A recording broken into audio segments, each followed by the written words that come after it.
Hey, this is Paul Sabu from Only Child, and you're listening to the FANTASM Podcast. Phantasm. Maximum terror. That's your target audience, baby! Phantasm. And you know something? I sort of enjoyed it. Phantasm. Sell the metal! Sell the metal! Sell the metal! Sell the metal!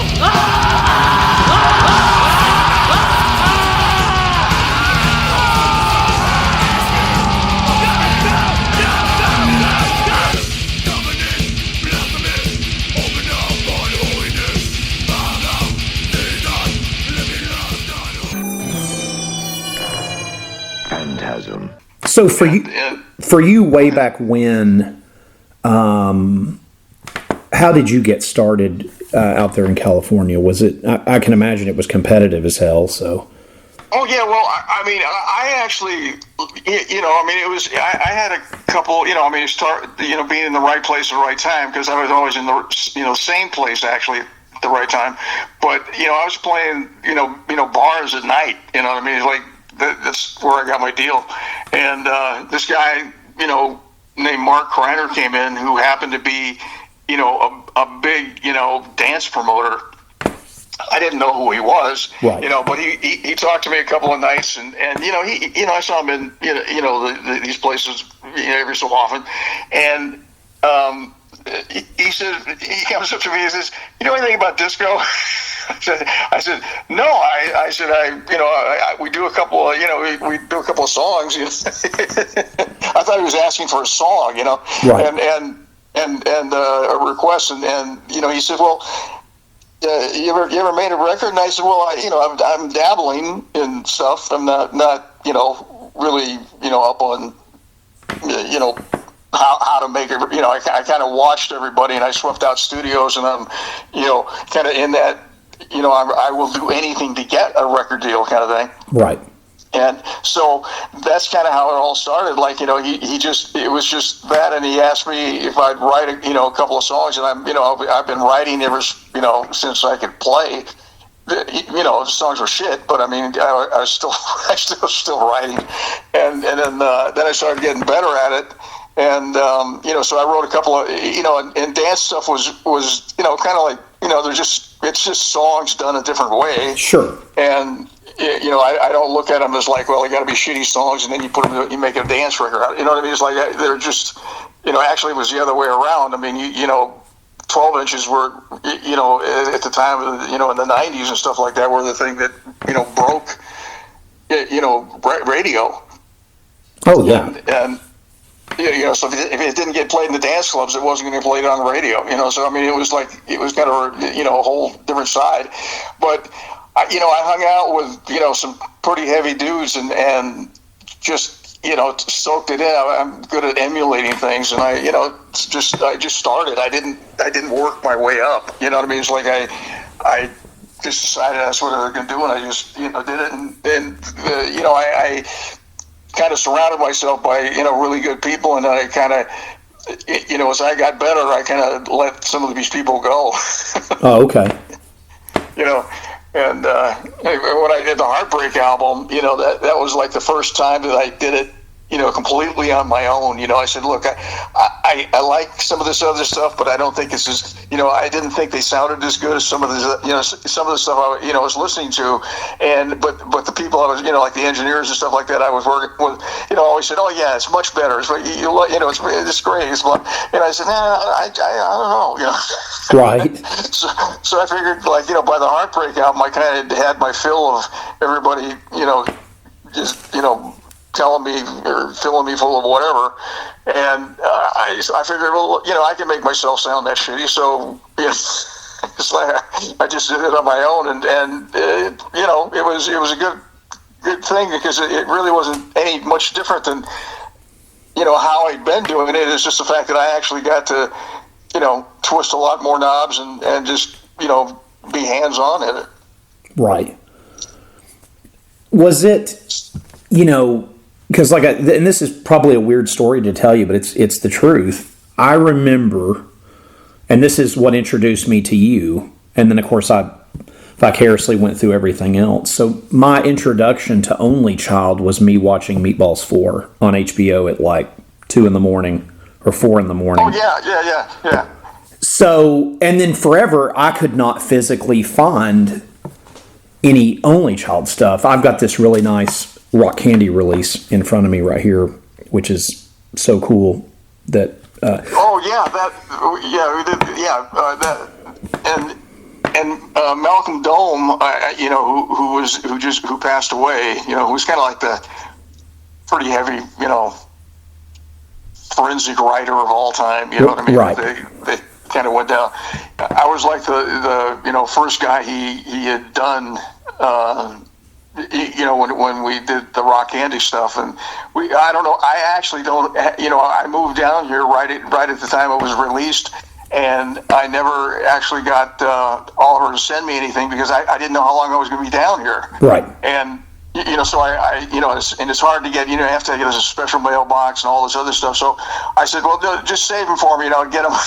But I've never gotten one yet. So I actually never heard it.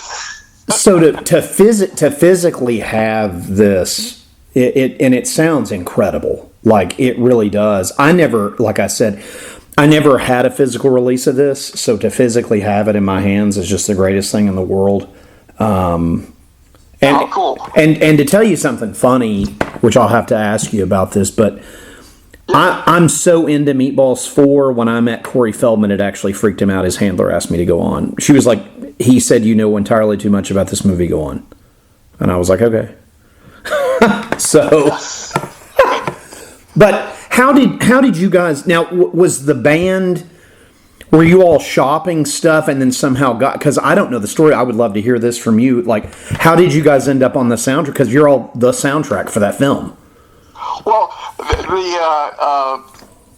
actually, the way it's kind of like, I was signed to Arista at the time, right, which turned into BMG as a writer. Okay. And so when I started the Only Child album, I was kind of just writing songs, as a band guy, because I've always been in bands. I mean, it's like, to me, you needed a band. And so I kind of thought like a band, and when I was writing the songs, and then I got a band together to do the songs as the demos for Arista. And then Arista thought that the demos were good, like the way they were, and should just be an album. And then this guy who was like the president said, look, more bands get album deals from writers who put a band together to make the demos than anybody just getting signed off the street. Right. He says, this is how you get deals. It's like actually, what you're doing right here. So that's how we got, signed in the first place. And it wasn't I actually wasn't able to go solicit anything. They solicited stuff. They had Arista just had a film department where, the producers or the music supervisors would go to them and ask them, I need something, 30 seconds, there's a fight scene, this, blah, blah, whatever it was. Right. And they would grid these things out, like, I need a something to start it, for 10 seconds, something to this and that, and then they would grid the songs that you write out the same way. And if these two grids kind of matched, then they would submit those songs to the film company, to the music supervisor. So our album was, Billy Michelle was the guy who signed me, and he was the president of the company at the time, and he just liked our album a lot. So he submitted, to this, things to different songs, and I think, I don't know, they probably was like 20 films that, like the albums and, different songs and things like that. But in Meatballs, oddly enough, we got several songs in there, right? Oh yeah. And the funny part is he came down to see the band when we were playing at what was it called? What was the name of that place? It was FM station. That's what it was. And he came down to FM station, and you know, he didn't even know that we were the band. You know, I mean, And is this the director? What's that? This was the director? No, this is Marty. Oh, wow. He came down to see us, and I don't think he recognized the fact that we were the same band. You know, I mean, I don't even know if we did the same songs, you know, that night. But I'm just saying, you know, I went up to him and I said, "Hey, man, you know, I'm the guys, we're you know, doing some of the songs in your film." He says, "Oh, man, wow!" You know, he was like, you know, gets all excited for him. He was all excited, and you know, and that's how we met. You know, you know, so. But usually the actual company that you know you sign with, the publisher is the one who solicits, and you know to these film companies. But you know it's not just like having a cassette on your desk. That won't work. It has to be like, you know, kind of strategically done, like, so you know things match up. As far as, you know, they don't put, like, you know, somebody singing opera for, you know, in a fight scene, right? You know what I mean? That, you know, so it kind of corresponds to what they need. But that's what they usually do, you know. And sometimes, you know, you'll always find, you know, some nepotism somewhere, and they use somebody's songs that, you know, it's in the family. That's wild. So who all did you meet from the film? Did you ever meet the director at all? Did he ever talk to you? No. I never talked to the director or music supervisor. Just Corey. That's all. Well, it was funny because, like I said, when I met him, this has been a couple years ago, he was like, I mean, he literally, I think it freaked him. I knew what, because I don't know what he thinks of the movie, but he would, I knew more about it than he wanted to talk about. But yeah, well, he seemed like that kind of a guy. You know what I mean? It's like he seemed like there was like always stories behind the stories. Well, you know, the other, and I don't know if you know this or not, I'm assuming you do, but this is a completely weird story, but Jack Nance, that's in the film, his wife killed herself while he was filming that movie. Oh, no. Yeah, did you not know that? No, I didn't. Yeah, you know, I know Jack Nance, you know, from Meatballs 4, but he did a shitload of David Lynch movies. He's in, like, Blue Velvet, he's in Twin Peaks, the TV show, the original run of that. Yeah. But yeah. So, and then even weirder than that. Let me look at this here. I can tell you, because I just thought this was bizarre, and I didn't know about this till my co-host actually told me this. Didn't say that. That's weird. So this is I'm going to blow your mind even more. So he was with Dick Van Dyke's niece, who was a porn star, and she's the one that killed herself. Oh, wait a minute. So that's his wife? She was the one that killed herself. Yeah, her name was Nancy Kelly. But she was a porn star. But it was Dick Van Dyke's niece, so it's Jerry Van Dyke's daughter. Wow. Which is just, isn't that crazy? Van Dyke's niece being a porn star. I'm not joking. So here you go. I'll read it to you. So Van Dyke died of suicide November 17th, 1991, while he was filming Meatballs 4. Wow. Yeah, that's no joke. That's just weird. Oh, listen to this. I've got even weirder for you. He attempted to console her because she had called him, but during the lightning storm, it knocked the phones out at Bass Lake where they were filming. And my God. And she hung herself. It says here, which I didn't know that. And she was 4 months pregnant. It's a complete shit show. But, oh my God. But listen to this. Here's the craziest part of this story. When I was telling Corey Feldman this, he had no fucking clue. And I think it freaked him out. And I wasn't trying to freak him out. I just loved the movie. And he was like, I don't think he knew what to say. I mean, I think he knew that obviously because he worked with him that his wife had killed herself. But I don't think he ever knew some of the other stuff. It's pretty crazy. It was like weird. We talked more about just shit then we talked about the film, after Right. just like we went to the bar, Right. and just buying a couple of shots, and it was just one of those things where, man, he didn't, you wouldn't have known it was him. He's not outward about any of the stuff he does. Sure. You know what I mean? It's sure. like, and I think that's kind of cool, but I also, maybe he needs a name tag or something. Right.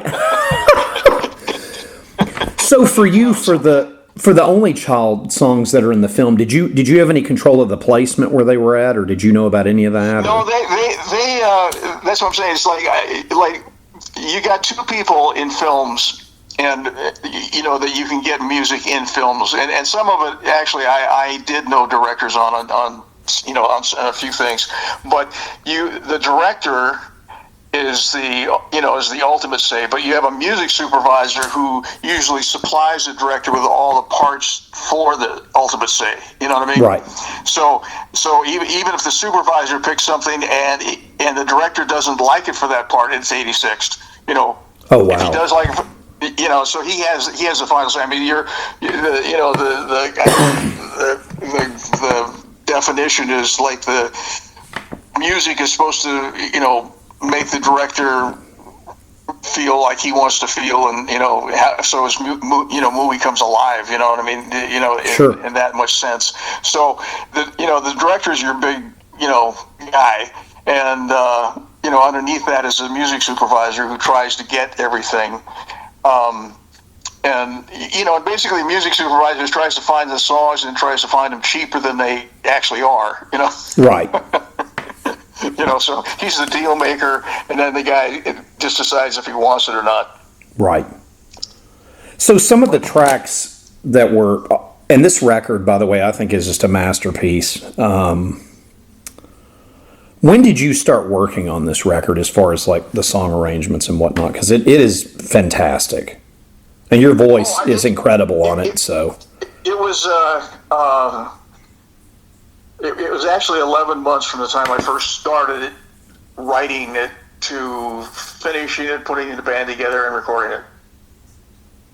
I mean, it really is. It's incredible.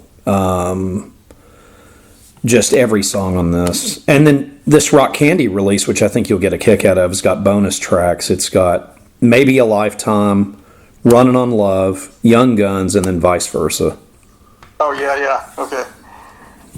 Running on Love was actually supposed to be, that was in, originally that was part of, like the Only Child album. And I mean, at least it was submitted that way. It just never, they just didn't, put it on. They just, right. Either they want it. But back then, you can't tell either, because back then, 10 cuts paid more, per album than 11 cuts did. So, you got more money, per play on 10 cuts than if you played an album that had 11 cuts, for example. Wow. And that has to do with, that's all the publishing stuff. So, I mean, a lot of this stuff, it's like, after the guy who creates it is left in the closet pretty much. It's like, because then you got the business guys that take over. And and that's when they really savvied on how to make the most out of something, because they were going to promote it. Today they don't savvy anymore, nor do you have guys who go, they don't do anything. Actually, the artist doesn't even get to a closet anymore, because he has to promote most of it. Right. It's like they wanted, even Frontiers. I mean, you're talking about, in today's time, like, you'd think that this, they consider Frontiers to be a big, massive label. It's got like 8 people in it. Right. I'm going, and it's amazing. They've added like 3 more, I think. But it's amazing that they can do and do as much as they did. I think they put out like 1,400 albums last year. It's crazy. I mean, it's like, Sony at its peak never put out that. Right. But they don't do it to put out the album. They do it to put, for the catalog of the for the digital stuff. Right. You know, they want the hugest catalog of all time and stuff like that. Right. And you know, maybe evidently it's working because you know they keep throwing money out for stuff and it's great. But you know, it's like they don't take time. You know, the attention span. I mean, you remember the old saying. You had 10 minutes. You know, when everything was going. Sure. I think it's dropped down to 10 seconds. You know what I mean? And you know, it's like, and that's if you're on a good day, because most people's attention spans are like that of a goldfish, and you can't. Nobody can focus on anything long enough, to actually buy it, because 10 other ads will pop up on a page when you're trying to buy something. You go, oh, I forgot about that one, and all of a sudden they forget to buy yours, and they'll go someplace else, and then they forget where they were. It's just a nightmare. Oh yeah. I'm not. I am adapting to the digital age, or I'm adapted to the digital age, I guess, if there's a possibility to do that. Except, I don't like. I had a real problem, on cell phones. A cell phone to me is like, I always hated cell phones. I still do, and all I do is answer. I answer them, talk, and I can dial, but I don't know how to do all the other shit. Right. It's like I'm not going to watch a movie. Like somebody says, "Oh, I just saw this movie. On my phone. It's just fucking great." I'm going, wait a minute. It's a monster movie. So these monsters are like the size of an ant. You know what I mean? I'm going, how can that fucking be great?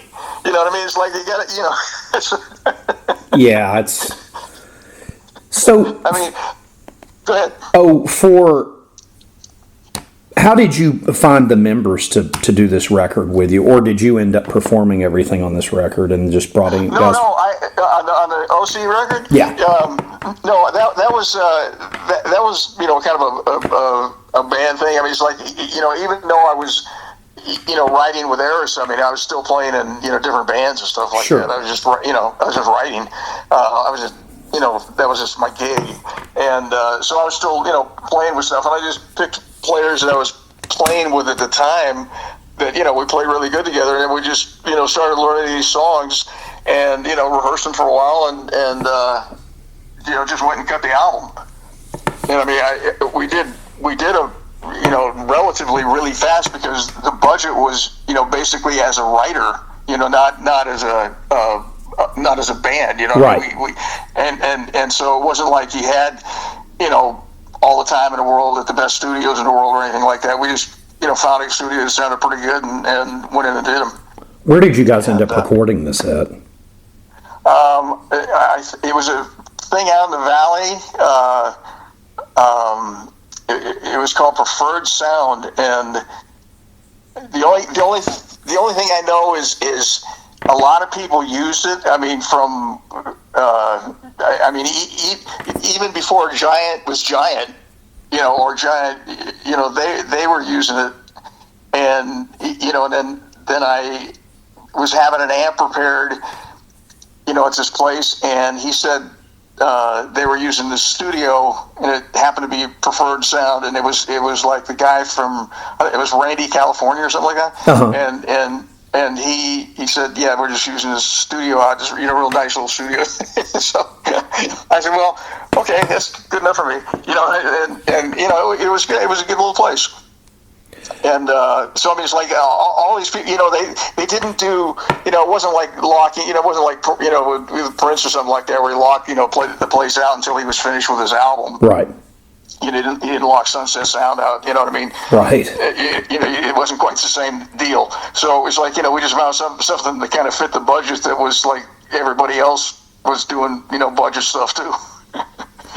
So it wasn't anything that you'd go, oh man, great, they lucky guys got to use there. You know what I mean? Right. So for this, did you do your vocals first or last, or just concentrate on the instrument stuff first, or how did you do that for the OC record? We basically just we didn't do it super complicated. We just recorded the the basic tracks, drums, bass, and guitar, and then usually fixed any bass parts that need to be fixed, or any rhythm guitar parts that needed to be fixed, and then I'd put the solos on afterwards, and then do the vocals after that, after the tracks were done. It wasn't done live, but it could have been done live, but we had rehearsed it enough that everybody knew what's going on. It sounds fucking incredible. But it's a band. Right. Yeah, that's a difference. It's like, how bands, bands are bands not because of the perfectness of them. It's not the perfection, it's the imperfections. It's like the little things that, kind of weird, but it sounds cool. You know what I mean? And, right. And the different minds of like, okay, you want to patch that, like for keyboards or something like that, you want a patch that sounds like, like cool like this, and then and then he'll come up with one that's almost like that you're thinking in your head, but it's a little different. It's just a little difference here and there that makes things like band like. Did you guys ever do any shows as Only Child? Oh yeah, we did a lot of them. It's incredible. Did you all do like tours, or were you all just playing around California? Yeah, we were on. Actually, we did. Tours of one-nighters of different things. They sent us around the U.S. and then mostly. We didn't like get on any big European tours because the label went under. Right. And then we were kind of going, okay, great. We're now we got a band without a label. Oh wow. So, but it's like we did everything from I think we did 4 Jerry Lewis telethons, and I think to this day because he hasn't been around for a while, so sure. It's like I think to this day I'm still the only guy that ever sang live on a show. Really? Yeah, that's wild. And I didn't really think anything about it. You know what I mean? But when I made the tapes for the show, and those kind of shows, I didn't put the vocals on the tapes. I didn't. It wasn't like they were taking it off the record. It's like they had, they asked for tapes, and I just thought I was supposed to sing live. That's fucking awesome. Now, what songs did y'all do off the record for the Jerry Lewis thing? We did. We only did one song on each show. Oh, okay. But Just Ask was usually we did that on a couple shows, and we did Scream Until You Like It on a couple of shows. That's awesome. Yeah, I obviously the stuff that was in Meatballs 4 always was just a beautiful song. It was really cool.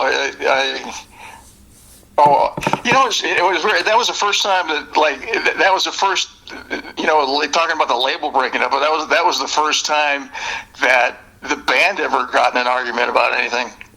Over Always? Yeah, because it's like everybody thought, all of a sudden we were getting a lot of attention. We had, that was our 10 minutes, and in that 10 minutes, everybody started thinking, I really did a lot of this. You know what I mean? If it wasn't for me, this wouldn't sound like, it's like the normal Spinal Tap shit. Right. And it happened on that song. Spinal Tap started on that song, and it's just, I'm going, and actually, and it wasn't like the attorneys, fighting each other for song rights or anything like that. It was the wives, and it was just hilarious. It wasn't hilarious just at the time. I'm going, what the fuck is it? But like my bandmates would come in, and we were bandmates, and it was like, and all of a sudden they'd have their wives with them, and they, and then the wives would be speaking for the bass player, and the drummer, and I'm going, Well, why can't they talk? You know Right. What about I remember the Nights? What about that one? Did y'all ever play that one live? Yeah, no, nobody said anything about that one. That's It was, but I remember the night was just, was just so, it was kind of, I did more on that one than I did on some of the else, like as far as keyboards and things like that. Oh, wow. And so that might be the reason. I don't know. Maybe it was just something about Always that they just wanted to, have a piece of and things like that. But it's weird because back then, they would list writers' names and they would do all that stuff, and it was kind of cool. You found out who wrote the songs and this and that. Nowadays, you have no clue. right. You know what I mean? Nobody lists anything, and it's like even Frontiers doesn't list all that stuff on their albums. You know what I mean? It's just like, and especially nowadays too, you get the problem of, you give a CD to somebody and they look at it like, I don't have anything to play this on. Let me see if my son, I can play it on his PlayStation. You know what I mean? That's right. Like, nobody can play CDs now. It's like, it's nuts. Yeah, if you can believe this, the PlayStation 5 won't play CDs. It won't? It will not. Oh. Well, anybody who makes CDs is fucking this. I mean, it's really bizarre. Well, it doesn't make any sense to me. I just always thought that was so bizarre. It's like, why would you leave that off of there for people that bought the one with the disc drive? Because I still buy physical media. I still buy movies, music, whatever. But it's... Yeah, but I mean, it's kind of like Mac when they took it all out. I'm right. Like, what the fuck? It doesn't make any sense. I don't get it. It's like, now you have to stream it, instead of just watching it, right. or owning it. Nobody wants anything owned anymore. You know what I mean? Because there's basically not any copyright in effect. So if you don't own it, they can't come back and say, well, look, you own it. Right. And so there's no repercussions of any kind. I don't know anything about what's going on. Let me ask you this. So did you all, of the 10 classic cuts on the Only Child record, did you all play all of these live? Oh, yeah. I'm trying to think if there's anyone we didn't. No, we played them all. That's all. Now, Love to the Limit's another great track. Yeah, it's that one was really live. That was more live. When we cut it than some of the others. Really? Because only because it was actually how we cut that was a couple of guys couldn't make the session, right? Mm-hmm. So it was me and Chuck, the drummer, and I sang it at the same time. So it was the two of us, that cut it, and we put the other people on it. I fixed a couple lines, here and there, but that was pretty much it.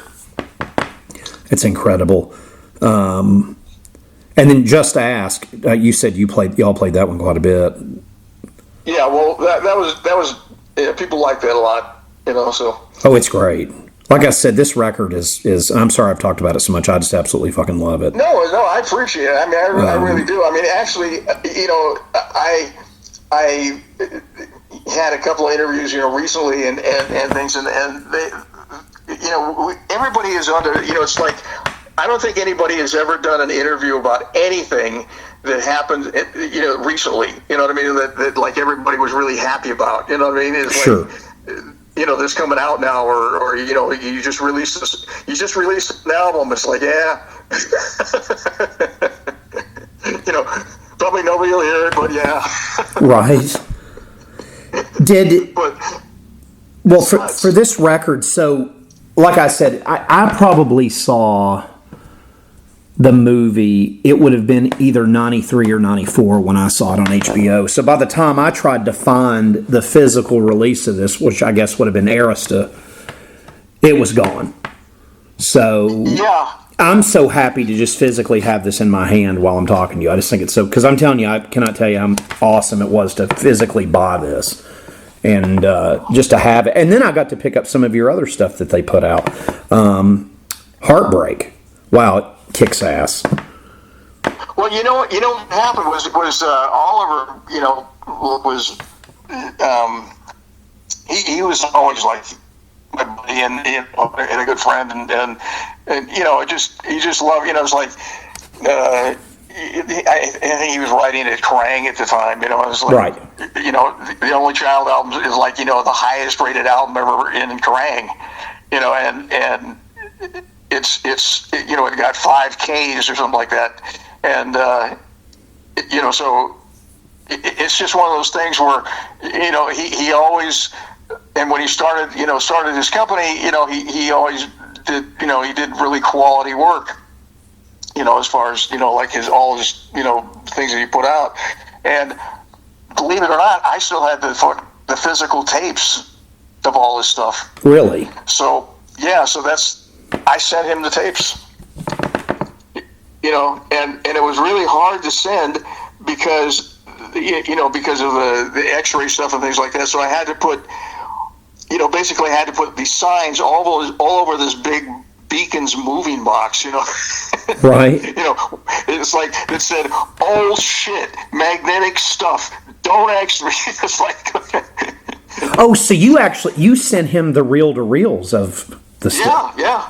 God damn, that's awesome. Do you still have? So did you get them back? No, I didn't want them back. Oh, okay. This was such a, but the thing that is now the Heartbreak album had a lot of edits. In it, on the tape, and it wasn't because like there was a lot of edits. It was because I was using spare tape, and I would just cut it together, and use the tape. So, but the problem is when they got the tapes, all the the tape that actually you put the. You put the tape in a little thing, and you take a razor blade, slice. Yeah, of course, yeah. You put this piece of tape on top of it, right? Like Scotch tape. Yeah. But it was for editing. Anyway, so this tape, all the tape, came apart. So they had 200 edits that they had to put back together. So I have a picture of it. I think on my website somewhere. And like where they had a whole room full of fucking strip tape, and it was hilarious. I mean, not hilarious. I mean, I'm saying, but they did because they wanted to put together. I mean, it was like an amazing job that they did. And but Derek just went full everything to do this, so I thought it was pretty cool. So I'm glad because I actually have never heard it, so I'm glad it sounds good. It sounds incredible. And I'll tell you this, it breaks my heart. I would love to have the reel-to-reels for this Only Child, just say I have it. I'm telling you, I cannot explain to you how much I love this record. Like it's. Oh man. That's the coolest thing. Seriously, you do not understand how much I listen to it, and I hope it means something to you because these are people I've never met in my life. Anytime I will find Only Child stuff, like for example, uploaded on YouTube, there's always somebody on there that's saying Meatballs 4. I mean, I know that may sound weird, but I'm telling you, I see it, and I don't know these people in my life. I always like the comment because it's like, oh, they're cool. There's somebody else. It's not just me. Well, that's great. The thing that is it's weird because for years I've had my attorney. I kept thinking that music was going to go back to how it was usually used to be paid, and it used to get you're supposed to get 7 cents mechanicals on every song. Absolutely. So. And then when you sold the thing through YouTube, on Apple, it was supposed to be $1.25, and they kept 25 cents, and you got 99 cents on each thing. I thought I was going back to that. So for years, I had him take all my stuff down. Always, I just kept because they didn't have the YouTube doesn't have the right for this stuff. Correct. Yeah. But the problem is like now the companies are paying so little. And there's no balloon payment anywhere, where they owe you any money, because they don't have, any more, basic contracts to do that with. All they have is, they there's a master use thing to use it. There's, like a sync fee. There's all these different kinds of contracts. Well, now they just have, a thing that says basically that they have to pay you something, and it can be up to them. Oh, okay. So they give you these statutory contracts every time somebody wants to put something out, and you just have to accept them. I fought them for a while because I said, no, you can't just fucking do a statutory just because you decide. I have to agree to it. Right. And they said, no. He says, not by copyright. If you pay, then you're okay. It's like that's crazy. And the thing, and that's not actually true. See, that's not true. It's just that there's nobody to enforce it. Right. That's the problem. It's like, and I didn't make up the copyright law. It was made up long before me. Right. But with these last few presidents we've had, we just can't fucking do shit. No. See, I hate hearing that. I just meant it that, that you have an audience out there, but I don't think it's good that you're not getting paid. I think that's horrible. Oh no! Like the thing is just like actually probably. YouTube pays something. It doesn't. I don't think it pays much. There's a few things that they pay me for, and I don't know why, but it's not in the United States. It's overseas. Because they have a better copyright law. The copyright laws I think originated in Sweden anyway. Right. But the thing is I get. I get quite not a lot. It's like a few hundred, off of this and that, but when you're paying, 1/10,000th, 1/1,000,000th of a cent per stream, getting a few $100 is a lot. Right. It's a lot of plays. And so you can you can stream like 500,000 and like think, oh yeah, I'm doing really good, and you can go buy a hamburger. Right. So you're going, yeah, at least I got a hamburger out of it. And so, and before, like years ago, a few years back, I would say, well, fuck that hamburger. They Right. can't have anything. I'm taking it off. Now I'm going, okay, the hamburger is not so bad, but instead of a hamburger now, you may get one sardine. Right. Oh God. Because the prices even dropped more. They keep dropping these prices, and why everybody wants all these companies like Spotify and stuff like that when they pay the least of anybody. It's they're like no, I think TikTok pays the least, but they're right up there. And you can have it out. One of the Secret Society records was on Spotify. It was in Sweden, and it was all over Europe, and it was top 5 in Europe and like number 1 in Sweden for 6 weeks. Right. And I think maybe we got a half a sardine. I don't know. Wow, that sucks. It's like I'm going, why do they? Well, the reason for that is because the artists, the big artists that are actually on it, they made a deal with them, and gave them an advance, so that they could have their records. So they have to pay that back first. So the guys who are left over, 9/10 of the money comes to pay those, basically advances back, right. And the 1/10 is split up between all the 53 million writers. You know what I mean? And, wow. And so I'm just saying that like nothing is fair these days. And so to me, it's like the only reason why you do music is because you love it. There's no other reason. If I had any brains at all, I would have done something else. Oh no. But it's like you don't do it for that. But luckily enough, God has been good, and He's let me have enough gigs to keep things going and be okay. So I'm doing much better than most, because just everybody I know is not doing music anymore or records, right. Or and has kind of pretty quit because of discouragement and things like that. Sure. It's like it is more than discouraging. However, there's a rush that you get when you do something great, or you love something, that kind of overrides the discouragement. It's just right. it's kind of like, like my term, I don't know if it's acceptable or not. It's the acceptable amount of fuck. You just, it's like how much will you let them fuck you? Right. Well, if it's acceptable, and if you get something more out of it, then it's okay. Then you don't even think about the deal. You just, you just say whatever they get, fine, bless them. Just let them have it, because it still makes you okay. But in a lot of cases, especially, I don't even know how new artists have a chance, personally. And right.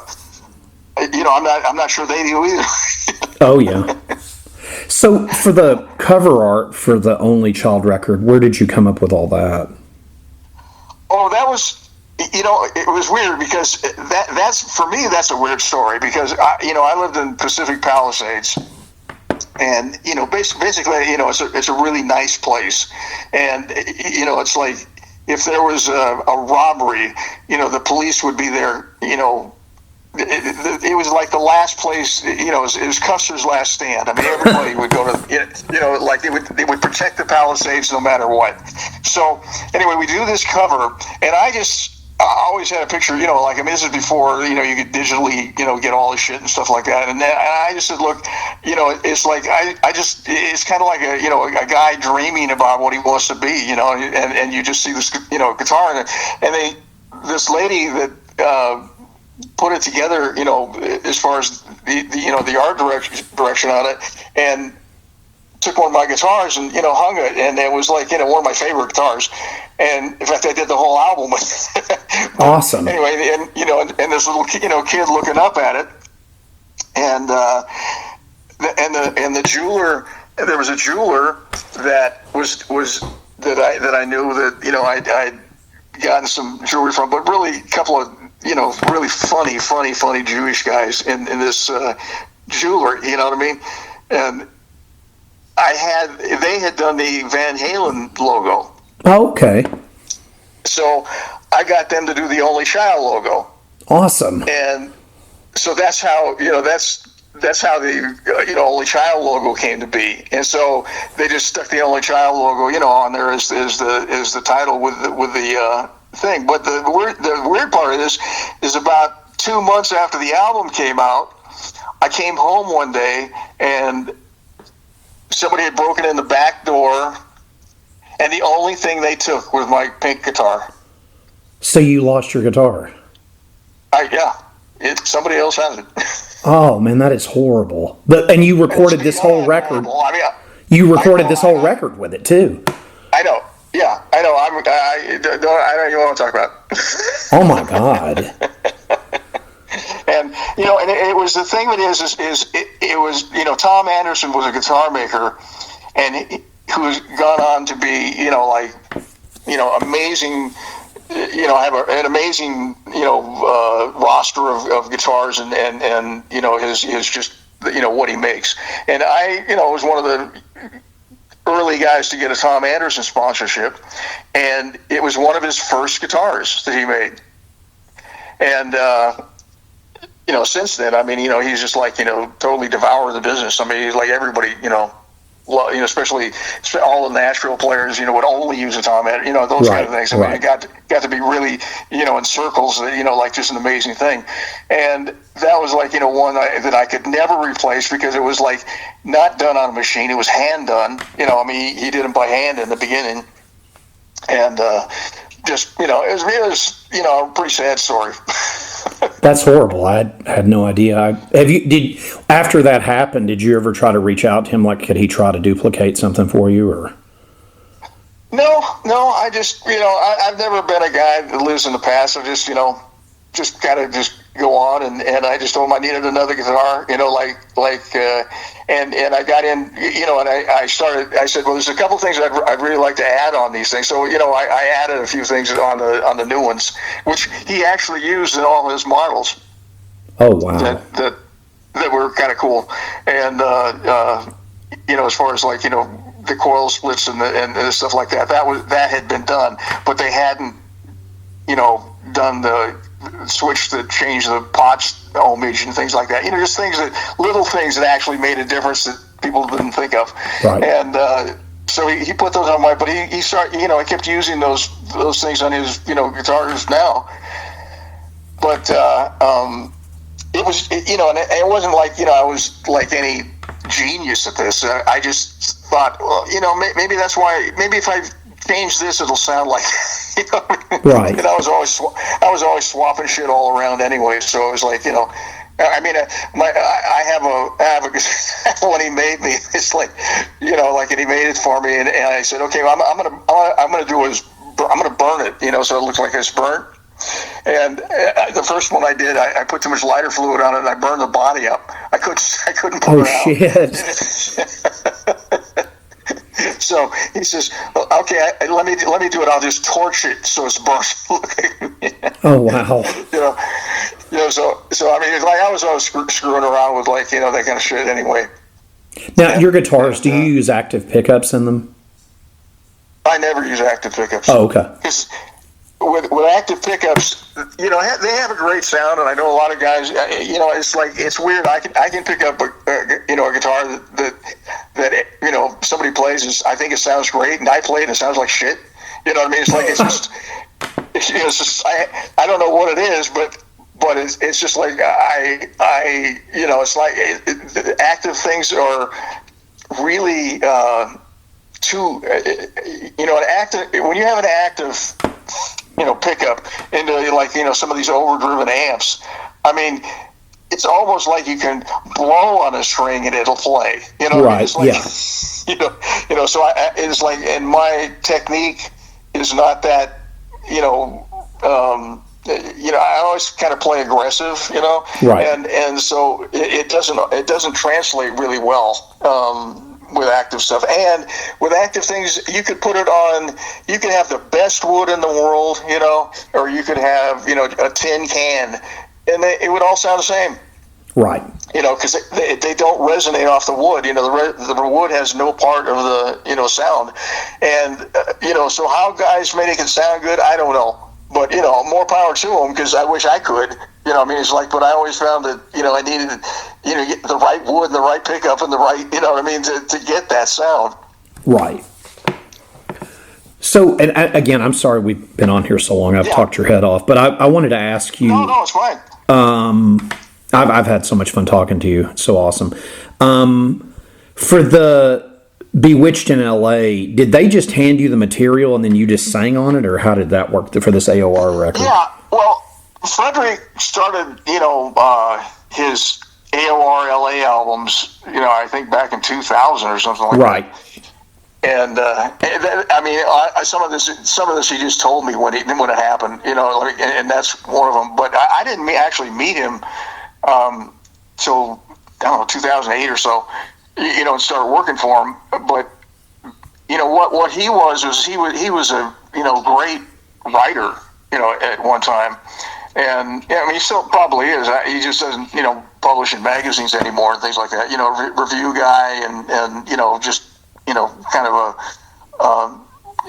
one that everybody seemed to know and like and love and kind of thing. But he liked a couple albums I did. He was just I did the Kid Glove album, and he just was enamored with that, and just wanted me, and basically I've we've kind of become friends and seen each other all the time. Not all the time, but we'd see each other at NAMM, or we'd see someplace on at Sunset and go have dinner, or what that kind of sure. When everybody did that, actually ate out at a restaurant that had people in it, and. It's like, where you would actually hang out. We knew each other for a long time for that. But he'd always have me, since about 2008, we started, he said, well, would you sing one of these songs? He says, yeah. I said, sure. So I've been singing on his records for, I don't know, 10 years, 15 years. I don't know. It's like, I don't know when the first one was done. I think it was around 2008, so that'd be closer to 15. But this last one, I mean, he actually did I did so many for him that he actually put out a greatest Paul Sabu record in 2021. And it wasn't it's the greatest AOR, it's like me singing his songs. And that he actually put that out. I said, oh, that's a good idea. I didn't know. I didn't know we did that many. Right. And then he says, for this one, because he was kind of, he's the same kind of guy as us. I mean, he really longs for the band stuff. He really longs. So he says, look, let's do it. And will you sing the whole album for me? And I said, yeah, sure. But here's the catch on that.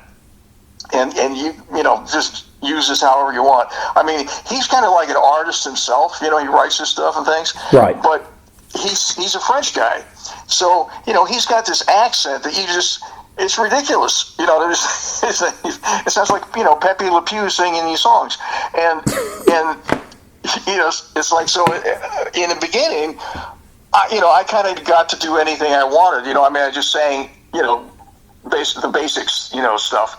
Now this last one is totally different.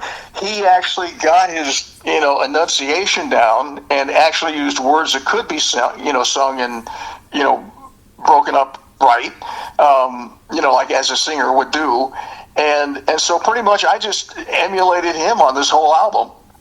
And I did it, and I even asked him. I said, "You think this is right? I mean, maybe you should just put the album out." That's wild. But it's like I did it, and there's at least 5 on there that I really like a lot. But the weird part was that don't go saying this, but it was so low. I had a hell of a time. I thought it was like Barry White. Oh no.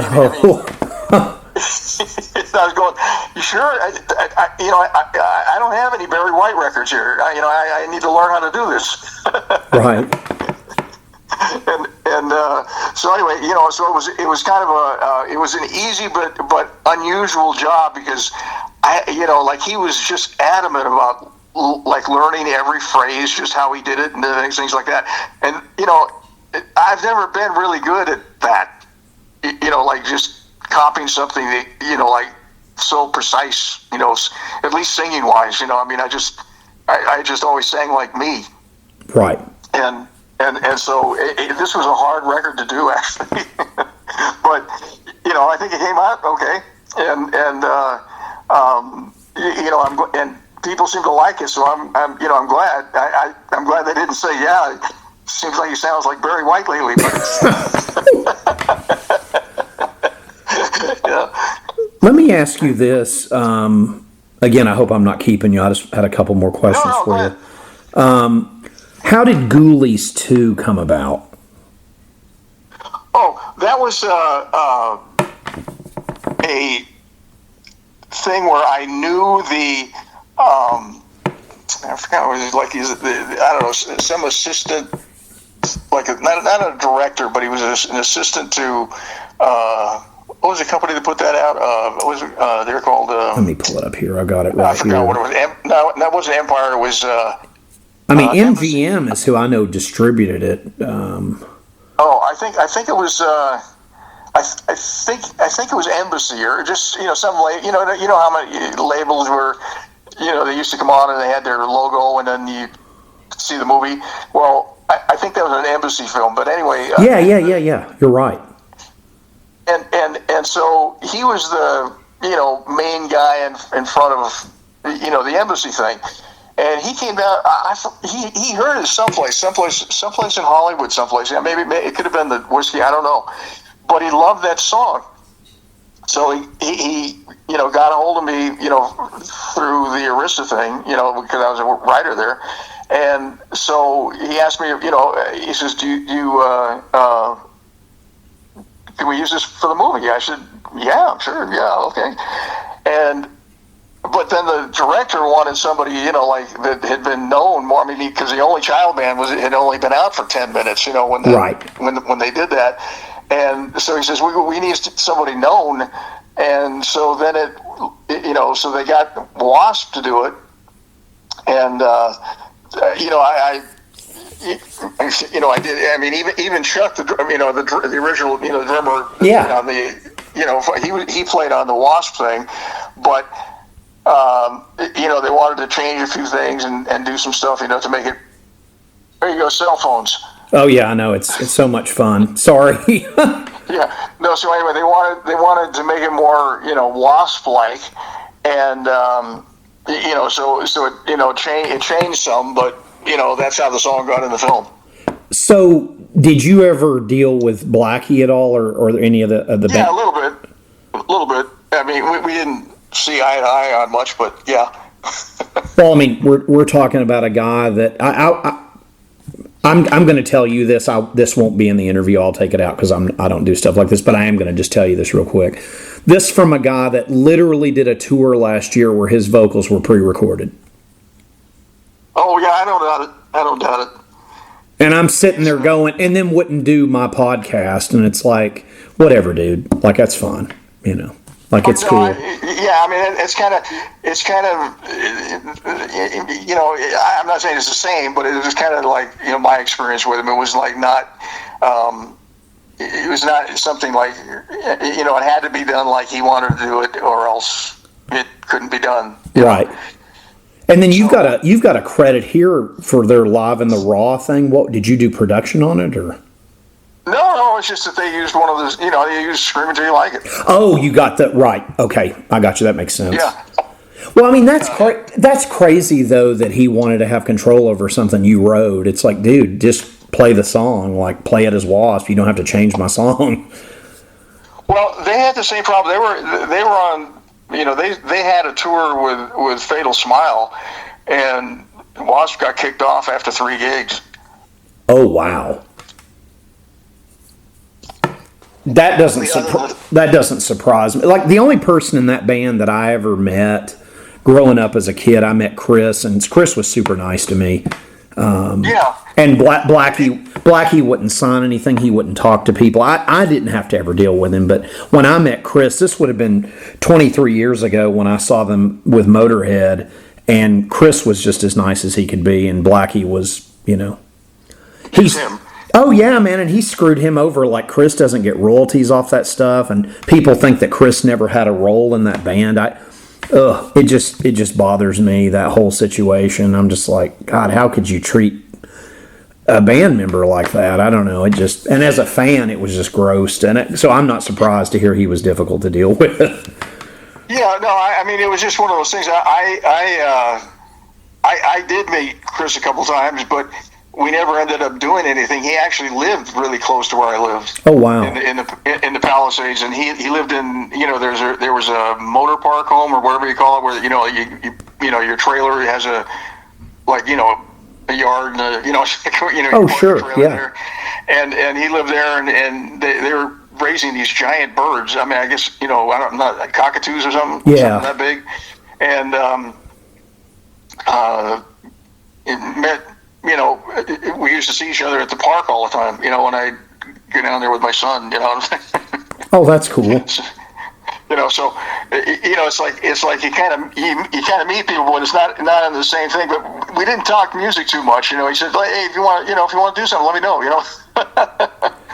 It's got you listed here. Yeah, that's cool. A credit for the band Them. Oh yeah. So I had their main guy on our podcast last year. He was super nice.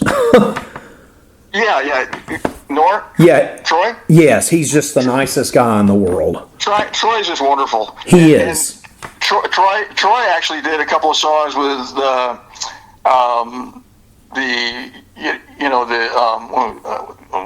my brain here. What was a Swedish band? In a Secret Society. Oh yeah, okay. I didn't know that. That's cool. Yeah, he did. Because Secret Society was a kind of a super metal, top of the food chain kind of thing with all these cool guys in it. And then I ended up doing more, and actually writing some of the songs for the other guys too. Besides the ones I did, and then I did all the backgrounds for all that stuff. Wow. And Troy said, "Hey man, can you do that on this?" This. So I ended up doing all the backgrounds for the three them records, for the last three them records. And I met the guys, and they're just wonderful guys, Oh, yeah. Guitar players, wonderful, the one's Swedish, the other guy's a German, and then Troy's from here, New Jersey, and Yeah. and just great guys. Yeah, I thought that was so cool to see that in your thing, because I just chatted with him last year. He was just as nice as he could be. Yeah, and they're great. If you ever see them, they're just great, and they pull off this. It's kind of like, Alex is has his show kind of thing. Sure. It's very like theatrical. It's not just a band playing. So it's pretty incredible. Troy's great. Crazy, but man, I'm sitting here looking at your credits. It's impressive, Paul. You've got an incredible just resume here. It's like, my God, like that's why I keep talking. I'm not trying to just drag this interview up. It's fine. It's fine. The thing of it is you have to understand that, like, I got a deal at 19, and I just never stopped. It's impressive, though, man. You've got let me ask you this one. This is just totally random. David Bowie. Dance. Yeah. What was did you? No, well, I did the greatest hits album that was out, and it's like what it was EMI at the time just wanted to put all the songs together, and they wanted to kind of like get them updated a little bit, sure. or kind of so that they'd also get dance play and all that stuff. So I'd had some pretty good success with that, so that's how I got it, and then I actually, got to, meet him, and, he was like the coolest guy in the world. That's amazing. And I didn't even know he was in the studio when he snuck, he snuck in. That's just shows you how big the studios were, like the guy sneaks in and you don't even know it, you know what I mean? It's like, today, if they snuck in your studio, they'd step on your toe, Oh, yeah. Absolutely. So it's just like, besides being, like a cool and humble as can be, and just, it's amazing, that they're like that. It was, a really cool thing to do. I got his songs completely ripped apart, and he's just digging the whole thing. That's so cool. What about the Vapors turning Japanese? Oh, well, yeah, that was fun. They thought on that particular song, they thought that like if they could get a mix on it, that was like a little more vibe, that the quirkiness of the song would really hit. So I ended up doing it and redoing a lot of stuff, and just it just got. How could you not like it? Oh, it's great. It's like, it's like I even like it. It's like I was never into like the, super punkish kind of things, but this is like super clever punk, or and it just, as long as, and then you change the drums around and you add a few parts and things like that, and it turns into a pop record, and it was just it was cool. It was just like I think it was the only hit they ever had. Yep. That I know of, yeah. Yeah, because it seemed to me they said that they actually, I think I was doing the next Vapors record, or doing some, some of the mixes on it and things like that, and they actually said that they didn't hear another turning Japanese on it. So, I said, oh, okay, That's incredible. But yeah, so it's kind of like one of those things. There's a lot of things that I did that I don't even put on there because nobody would believe that I could do that. That somebody could actually do that much. It's incredible. I did it all the time. You know what I mean? I don't think I have Kim Carnes on there, and I did the Crazy in the Night one, and she was hilarious. You talk about a funny girl, just came in, like she owned the place, and was like total, didn't nothing about music, that she didn't like. She loved she just liked everything. And she says, and then like right in the middle of something, where Bjork, she says, "Oh wait, I have to go change," right? So normally, women go change someplace, in the bathroom or whatever. She goes down in the front, where there's a couch and, your windows, before, Sure. her room where people are playing. And she goes out in front and she's got this tent that pops up. What the fuck is it? It was like a little tent, and it just like popped up, and she, goes inside, unzips, and she changes in the tent, comes out of the tent, pops it down, and and carries this tent. It was just, people are so crazy. It's so funny how people are. You know what I mean? It's like, that's the funny part. Very eccentric. Of the record. Yeah, it was just something that, because I really wanted one of those tents. That's wild. I'm going, that would be the coolest thing to have one of those tents. Let me ask you this, as a producer or even as a songwriter, was there anybody that they had ever told you, hey, you're going to be doing this, and then for some reason it just never happened and it was something that you were maybe looking forward to doing or as a challenger? Not really. I was pretty much into everything that was going on. There was not really a lag time of talent in there between in between stuff. Sure. And I was just I was very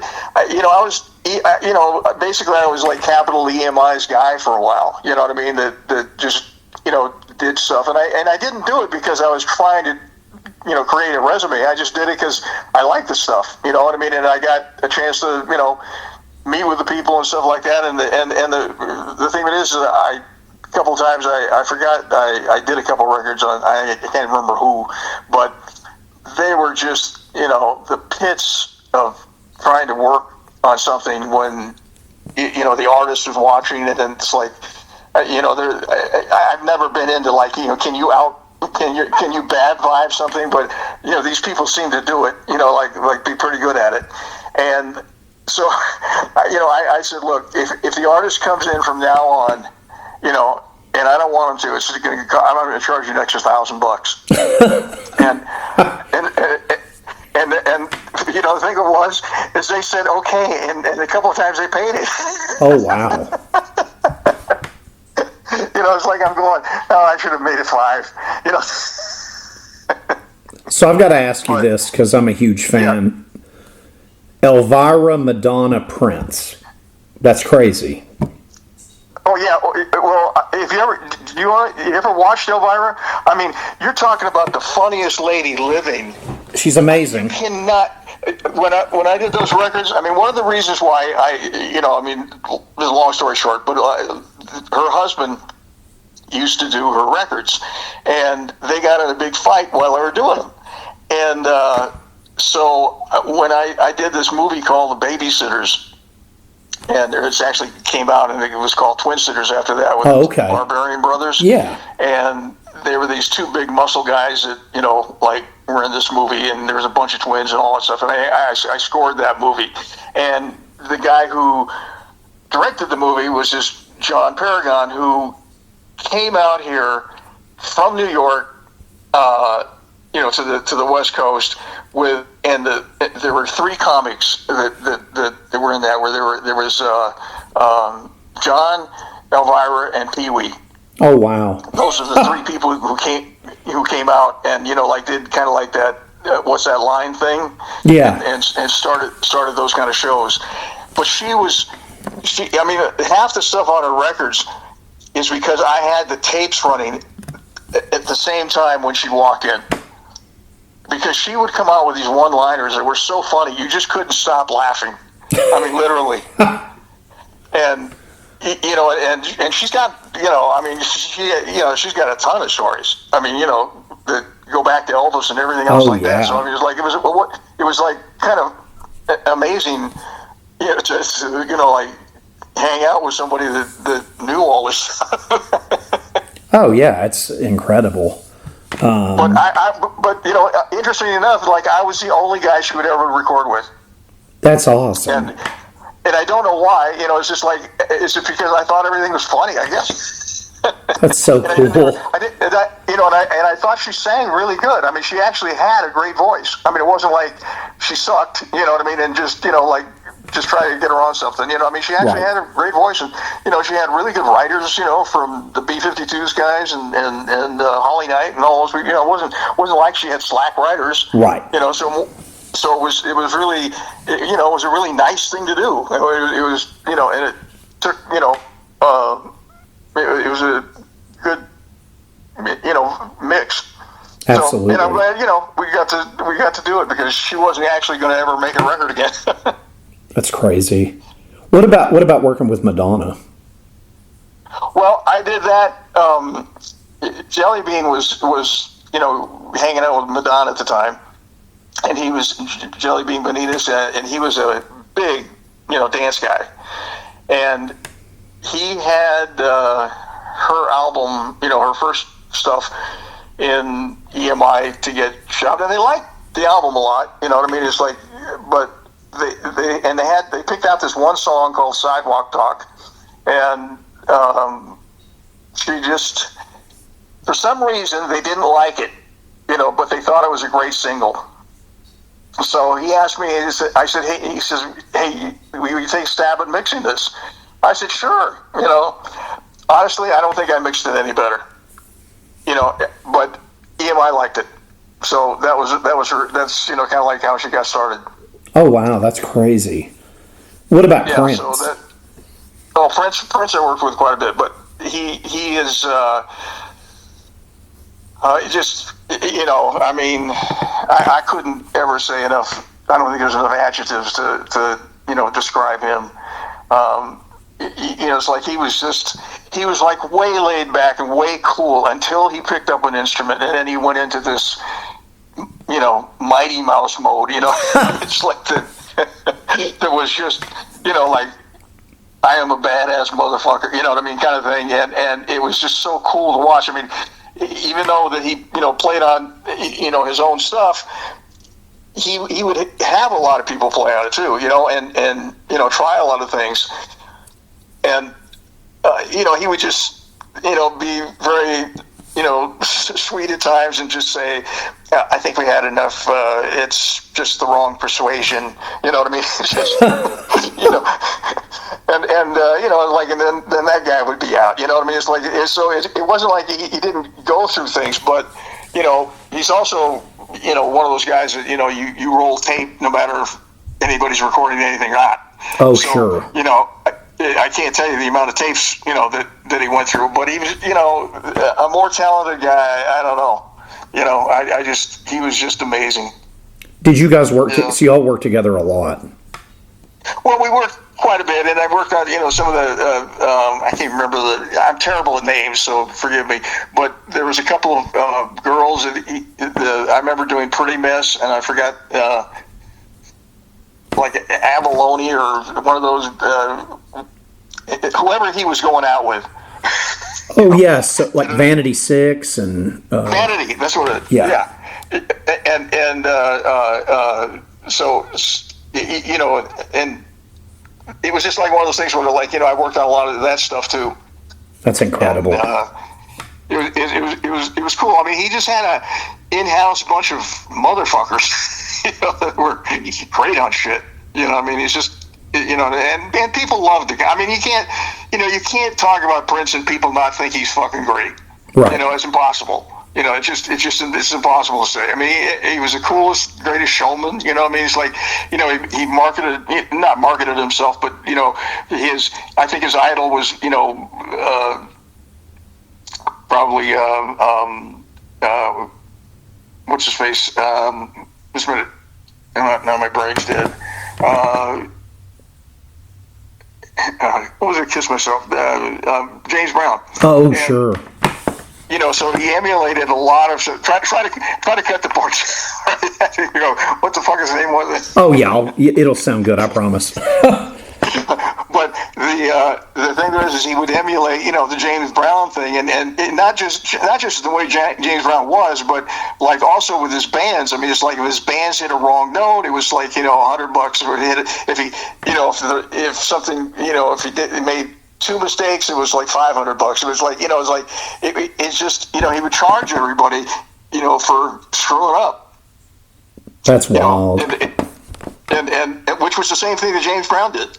And so I think he got a lot of his whole vibe from James Brown, but, right. You're talking about the master of soul. I mean, you talk about, and nobody can scream like Prince. No, that's true. I mean, it's like, it's like, there's screamers, but there's Prince. You know what I mean? It's like, right.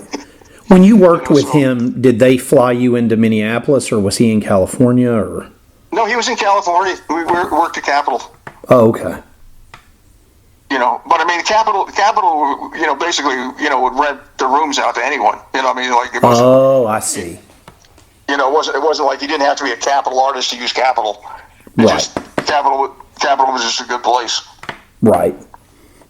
Well, that's incredible. So, did you work with him early on? Was it in the 80s? Yeah, it was latter part of the 80s. That's pretty incredible, man. Like I said, looking at your resume, I didn't mean to keep you on here. I was just like, Jesus Christ, this is nuts. Like, just so much stuff that you've done. Yeah, well, the thing that was is a lot of this is word of mouth too. I mean, it's like, somebody says, who'd you get to mix your stuff? Oh, Bob over here. So they go to Bob. So I was Bob. Right. So I just, I kind of, but it's just like my basic motto was like, like to always do the best you can, and that's, like. I mean, I actually was at Westlake Studios when I heard Michael Jackson and Quincy Jones fighting about the Bad album. Really, that's wild. and Quincy goes, tells Michael, says, Michael, we're never gonna do another Thriller ever. Forget it. Get it out of your mind. Forget it. It ain't gonna happen. and also, it's like it's weird because I never pictured Michael Jackson as a big guy, but he would always, like I would always get there, fairly early, and and Michael Jackson would always like let me in the door because it was a back door that you came to if you get within 4 hours. Sure. And I was going, man, I didn't know you were so big, and he goes, yeah, I am. Oh my gosh, that's so wild. And a lot of guys that I used, like for overdubs and stuff like that. Brad Buxer was this guy I found in Phoenix who was a keyboard player that I brought back here because I thought he was so good. He actually played on the Heartbreak album. Oh, wow. And then became Michael Jackson's music supervisor. Really? So so it's like, it's like, these people all, they're all the same people. Do you still do production stuff for people? Yeah, I do it all the time. It's more. I feel more like a plumber now because people send me things with problems, and before it was just taste of something that might work better. I mean, kind of. At least I looked at it that way. But now it's like, to fix anything or. Right. It's more, mathematical than it is, just anything else. But, they give me stuff and I'm going, okay, okay, let's start again. Half the time it's easier just to start and retract the whole thing than it is to try to fix what they got. But, I get stuff like that all the time. And it's like, one thing about, it's like, from the beginning to the end, I mean, it's like the last one I did. Well, I mean, not counting the one I did for Frederick, but I'm just saying from the Banshee album from Foreigners, Frontiers. I don't do any tuning. I figured that like when I can't sing, then I'm going to stop. You know what I mean? I'm not going to try to tune myself until I'm okay. You know what I mean? I'm just. So I just go, well, okay, I'll just quit. Right. So that's kind of my view on that. Gotcha. So, but I tune everybody else. That's funny. So it's not something that believe me, it's like the worst job, for me. I mean, possible. And I don't like the digital stuff, anywhere. I mean, I grew up on analog, and then I had to learn digital, and I'm going, what the hell is this? Right. Now, as far as the stuff you do now, is it all different types of genres of music, or? The genres I do now, or just? Well, I mean, like like mixing or production, is it just anything and everything you end up doing still, or? Yeah, because everybody is doing their own stuff. You know what I mean? It's like there's just parts that they can't do or need something, or like them. I mean, they don't need me. You know what I mean? But it's just made it better when we come up with all these ideas for them, because like I'm a pop guy basically. I'm just into songs. Right. And like I do something that would be relatively normal to a song, to a normal pop song, and they think it's genius. Right. So I mean, it's just like some people don't ever think that way. But it's just the way I kind of think, and so you get this mesh of stuff that makes things come out better. It's kind of like it's more of you add that band element almost. Right. But yes, I do kind of anything that comes my way that seems like I could actually do. It's just fascinating. Like I said, I didn't mean to keep you for so long. It's absolutely. No, it's okay. I don't even know what it is. I mean, the only person's going to be mad at me is my cat. So your resume is just it really is. It's outstanding, man. And like I said, it sounds silly, but I was watching Meatballs 4 and I fell in love with Only Child, and that's how I just can't thank you for that record. And like I said, you've done all kinds of stuff. I mean, I had no idea. It's just wild. Even as a songwriter and as a producer and mixer, it's crazy. I mean, you just have lived every aspect of rock and roll, it sounds like. So yeah, pretty much. I mean, as I say, I was, it was like that's what I did, and I was in the right place. You know what I mean? And I never try to jerk myself off or anything like that, thinking, yeah, it's really good because I did it. You know what I mean? It's like if right. I'm the first guy to not like it. You know what I mean? Right. And do it again. I never try to say it's good when it's not. That's just incredible, man. Like I said, I can't thank you enough for sharing all this stuff. It's absolutely mind blowing to me. No, anytime. Just give me, call me up. Phantasm. And you know something? I sort of enjoyed it.